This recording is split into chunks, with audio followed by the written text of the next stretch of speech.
March 2nd, Saturday.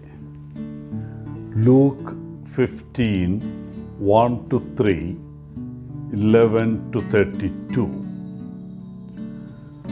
Today, the Pharisees continue their criticism of Jesus. They are upset and angry that Jesus not only welcomes sinners, but he also has the audacity to sit down at table and eat with them. How dare he do this? As always, Jesus is able to read the minds and the hearts of the Pharisees. He decides to respond to their unspoken criticism in a roundabout way. As he often does, Jesus tells them a parable.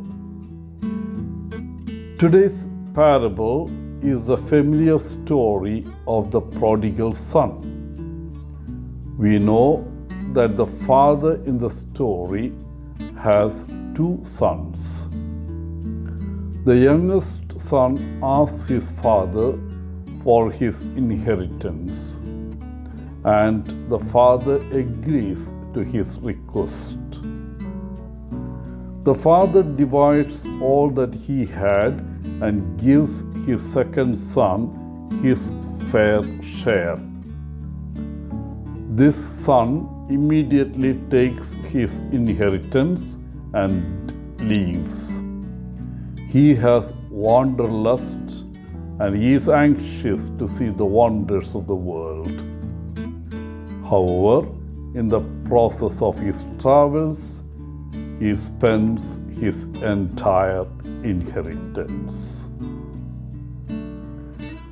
The younger son committed at least 3 sins, namely, first, he insulted his own father by asking for his inheritance to be given to him.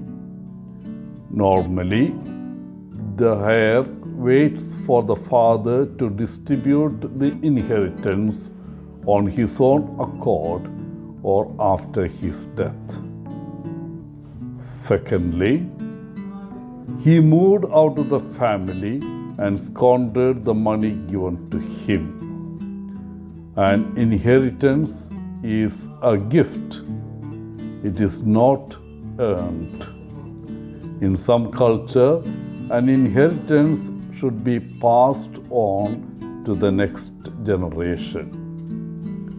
Thirdly, he got involved with the sinful activities such as drunkenness and sexual activities.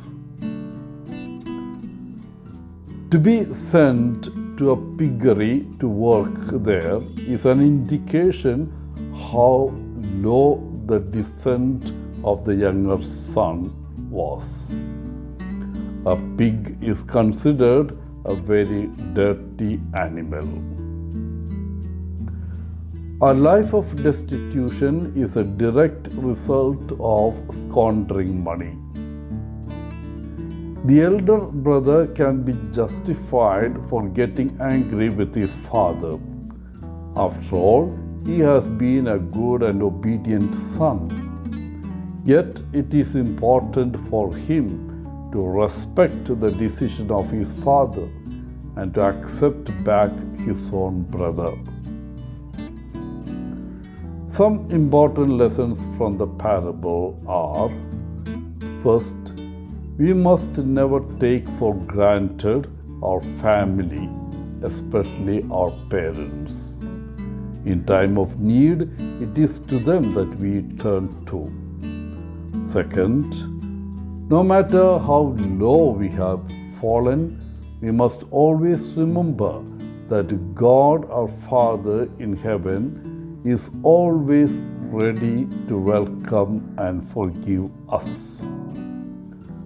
Third, God does not prevent from leaving Him. He respects our decision-making process. Fourth, the younger son can learn about faithfulness from the elder son. The latter can learn forgiveness, humility, and acceptance from the former. The brothers need each other, so they need to live in harmony. Dear friends, today is a good day to place ourselves in the shoes of the prodigal son or the prodigal daughter. At times in our lives, we also have left the home of our God. At times we have wandered away. Perhaps we also squandered what little we had. How long did we keep our distance from God? Were we afraid that God would never forgive us? Perhaps we thought we didn't deserve to be forgiven. Despite our doubts, God is always on the lookout for us, yearning for us, waiting for us to return home. God will never stop loving us. Wishing you a good day, Father Paul, CSSR from Kerala.